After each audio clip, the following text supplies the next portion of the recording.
Tonight on Another Thing About Tartan, as part of our celebration of Clan of the Month and Clan Hay, I am so pleased to introduce Tom Bauer Hay, all the way from San Diego, virtually of course, to tell us his story. Tom is member of the American branch of Clan Hay and treasurer of the House of Scotland, and I can't wait to hear all his stories. Welcome, Tom. Thank you for joining us. It's nice to join you. Good evening, or I should say good morning here in San Diego. How's San Diego today? Is it lovely and sunny? It's lovely and fairly sunny.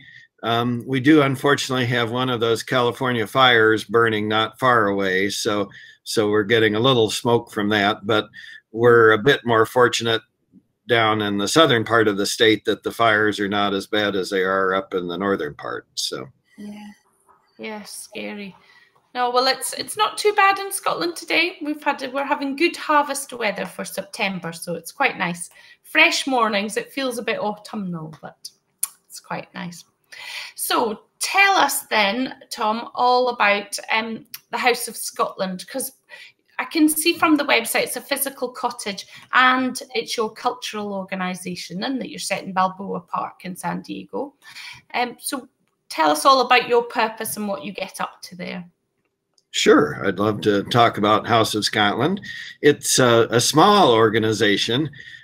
Our cottage is quite small. If you were to walk in, you could see the whole thing in about 8 or 10 steps, but we have an amazing amount of cultural and historical information about Scotland. We have our volunteer docents or hosts who love to talk about Scotland. As I like to say, we love to share our love of Scotland. As those who are listening to me will be able to figure out, I'm not a native of Scotland, but my ancestors some generations ago are from Scotland, and so I'm very happy to have this connection to the Scottish people and the country of Scotland, and most importantly, to tell people here in San Diego about Scotland and help them understand more about the people in the country. And so the cottage has been there since 1937, hasn't it? So how did that come about? Who set it up and started the whole thing? San Diego is, compared with large cities in Europe and in the United Kingdom, San Diego is quite young. It didn't grow into a big city until about 100 years ago. Two of the events that helped San Diego grow and come to the attention of the world were not exactly world fairs. They weren't official world fairs, but they were similar to world fairs. And in 1915, they had what was called the Panama, California exhibition that corresponded with the opening of the Panama Canal. And then later in the middle 1930s, they had another exhibition, the California Pacific exhibition. And so our cottage actually physically comes from that exhibition. So it's from the 1930s. We'll be having our 100th anniversary of the cottage in less than 20 years here. And it's been a cultural cottage pretty much since it was built back then. And it was sort of like a mini international village at that exposition, and continues as such today. Very good. And what kind of things do you do there then? What kind of events do you have? Because I know there's you have a few different themes that you run. So tell us about what kind of things you do. Sure. Well, we love to serve Scottish tea and Scottish shortbread. And some of our members who are better in the kitchen than I am have their own secret recipes for shortbread.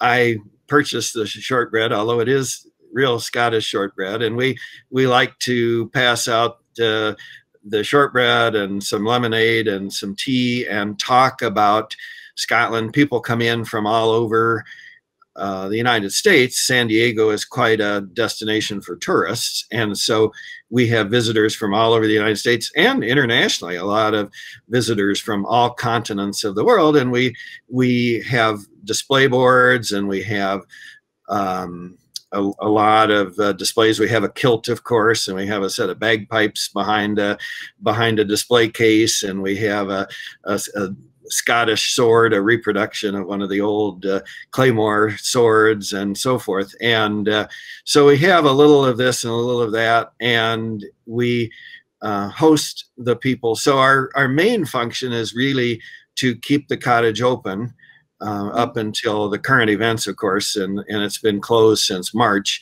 and we're looking forward to reopening soon. But our main event really is to open the cottage every weekend and welcome people in. Yeah, very nice, very good. It looks lovely, I have to say. It's well worth it for our listeners. A good look on the website and maybe a visit once things calm down. So I see you've got Gaelic classes on there as well. Do you attend those? Are you a Gaelic speaker? I have not attended, and I am not a Gaelic speaker. I would love someday to participate. Of course, again, with the current events, the classes that they were holding are now moved to the virtual world. And unfortunately, one of our instructors having some health problems, so they've taken a little bit of a back seat right now, but they are continuing with a small group online, and we have an expert in the language from I believe up in the Los Angeles area. So he joins on the technology anyway, and comes down once a year and puts on a seminar for the local folks. So right now it's a small program, but we're looking forward to growing it again in the future. Yeah, brilliant. And you used to live in Chicago for a while, and you're a member of the Chicago Scots, who we are big fans of, and we've visited a few times in the last few years. So what brought you to San Diego, and how do you find the two different areas? I mean, I know they're totally different, but what are your differences? And well, in a single word, the weather is what's different, and that's what brought us here. Okay. San Diego is actually one of the 10 largest cities in the United States, so it's still a large city. I didn't realize that when we moved here. I knew the weather was nice. I didn't realize it was really a major city. Chicago is these days, I believe, the third largest city in the United States. So they're both large cities. They both have much going on in the way of culture, more so, of course, in Chicago. But the weather is what brought us here, and we didn't know anything about the House of Scotland or really much about the culture in the area, and have enjoyed discovering it as we've lived here. Brilliant. Yeah, well, I've not been to San Diego yet, so I look forward to visiting you one of these days. We'd love to have you come. I enjoyed the weather in Chicago, although it was very windy when we were there, and we had our tent for the Highland Games, so we did nearly take off. But it was nice and sunny. It was lovely. So next year you've got the big gathering. So if we move on to the Clan Hay, and I know you've got the big gathering over here. Are you coming over for the gathering, or how much do you? As much as I would love to, my sort of full-time job these days is helping my mom, who's 96 years old. I'm her caregiver, and I live with her, and unfortunately we can't make the trip. If we could, we would, but the last time we were in Scotland, I think, was in 2013, and then we did come over a couple of years ago, not to Scotland but to England, when our chief celebrated being 40 years as chief, and his wife put on an amazing celebration for him at their home in England. That was the last time we were over. Yeah. Wow. And so do you know much about it then? Because I was loving the theme, the Smuggler's Coast. And I'm meeting up with one of the Clan Hay members in a couple of weeks to hear all about it. But do you know all about that and how it originated and where the idea came from? Or I know just a little bit about it. I don't want to say anything. Alan, of course, will be your expert on that. He knows so much about our clan and about Hay and about Scotland, and he is, in fact, I think, the chair of the Royal Celtic Society. So he's very much in the know. But it sounds wonderful. I know there are 4 sort of sub themes: the castles of Slains, the smugglers or the pirates or something. It sounds very it sounds like a lot of fun, and I'm sure it will be. I have been over a couple times to partake of Clan Hay organized events, and they were both amazing, and I'm sure this one will be as well. Yeah, well, let's hope this virus doesn't spoil it. So no, it sounds good. So going to you then and your Clan Hay roots, have you always celebrated your Scottish roots, or is that something that's come to you in later life? Or it's something that came to me in later life. My middle name is Hay. That's my mom's maiden name. I never met my grandfather Hay. He died before I was born, but something about hearing about him from my mom, and he considered himself very Scottish. He lived in Minnesota, and his father came from Eastern Canada. That's where the family had lived for several generations. And I mean, I have Scottish and English and German ancestry as well, but for whatever reason, I can't even begin to tell you, the Scottish is what reached out to me. And it wasn't until later in life, when I started thinking about my roots and so forth, that I started finding out about Clan Hay and about Scotland, and really feeling a connection. And I have, on my several trips to Scotland, I can say that I really feel like in some ways I'm coming home when I'm there. yeah. Yeah, there's a lot of people say that. It's funny, isn't it? And I always think I feel more Scottish when I'm overseas than I do in Scotland. Yeah.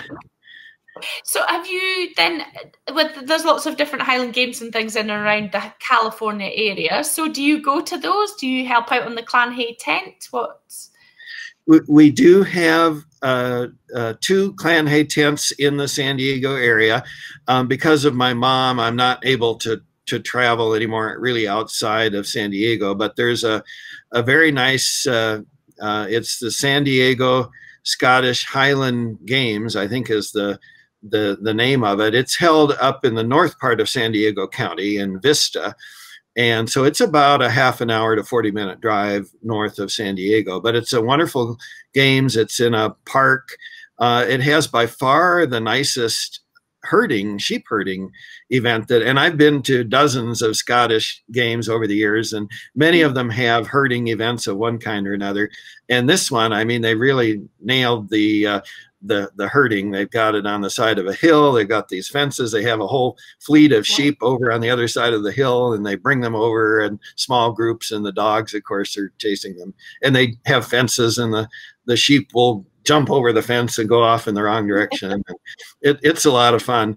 But it's a really nice games. It's a small one. And then the House of Scotland has every April a tartan day, which corresponds in the North America with the signing of the Declaration of Arbroath. And it was about 20 some years ago was declared the official Scottish American holiday in the United States, and it's celebrated I believe the 6th, I believe, is the actual date. Yeah. But we have it on the Saturday closest to the 6th of April.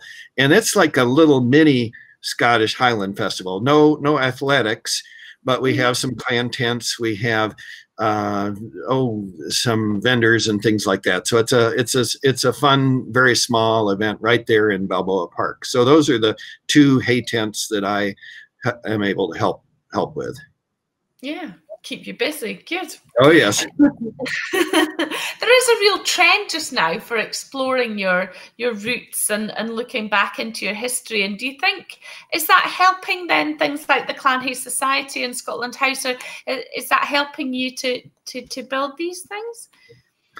Oh, I think it definitely is, and it may be in part due to the technology, the genealogy searching, the DNA. People are finding cousins. I have found a couple of Hay cousins who are still in Canada who I never would have found otherwise, and through the DNA analysis. So I think it's partly a function of our times and our technology, but I think it's also a function of, in the modern world, people really, it's so easy to be pulled in this direction and that, and to look for those roots, I think is really in some ways more important than ever. So it's a good time to be in the business of a cultural organization.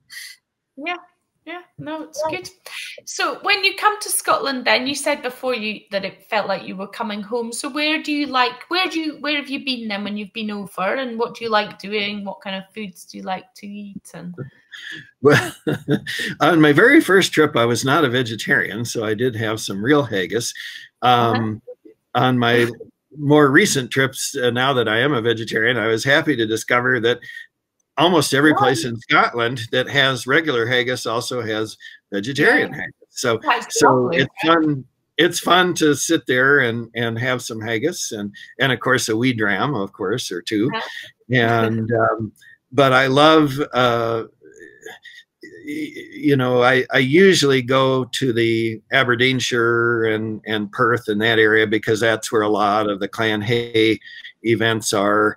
And I try to go to those when I can. On my first trip, I kind of went all over. I went a little bit to the Western Isles. I went to spent some time in Fort William and tried climbing Ben Nevis. The fog had other plans that day, but there isn't any part of the country that I haven't just loved. There's some of I haven't gone to the Northern Islands. I haven't gone to the really northern part of Scotland, and someday hope to get there too. But it's a wonderful, special place, and I would go back tomorrow if I could. So, yeah. Oh well, we look forward to welcoming you one of these days. So, are you then? If you're a whiskey man, do you have a preference? Have you got a favorite, or you just like to have the local? I do like the peated whiskeys, so I like the whiskeys from the Western Isles, Islay and so forth. I don't know that I have a favorite. Here it's quite easy to find Laphroaig, and I like Laphroaig. I don't know if it's as easy to find over there. Ardbeg is another one that I like. Yeah, but I like the non-peated ones as well. So, and I've been also learning more about our American whiskeys, our bourbons also. So it's not just the Scottish whiskey; it's whiskey in general. I'm sort of trying to learn more about. So yeah, very good, good. Oh well, thank you very much. That's been really interesting. Thank you for joining me. We're celebrating, obviously, Clan Hay. We've got lots of stories and blogs and things to follow, so we'll get this published along with that. But meantime, we wish you a safe few months, and one day I look forward to visiting House of Scotland and coming to say hello to you all. That would be wonderful. We love welcoming people, and it's always a special day when we have someone from Scotland who comes in and stays a while, and they're usually quite surprised to know that we're there. Not what you think of, and the palm trees, of course, don't immediately make you think of Scotland, but I think you'll find that. If you'll walk into our little cottage, you'll feel a bit of Scotland. And we try the one thing of everything. If I had to pick one thing about Scotland that is most special to me, it's the warmth and hospitality of the Scottish people. And we try to exemplify that at our House of Scotland as well. So we'd love to welcome you and anyone from anywhere to come and see us when things are back to normal. So yeah, I know. I look forward to it very much. Normality and some travel. Yes, be good. Good. Okay. Well, thank you very much. Yes. Well, thank you. Nice to chat. Have a wonderful evening in Scotland. Okay.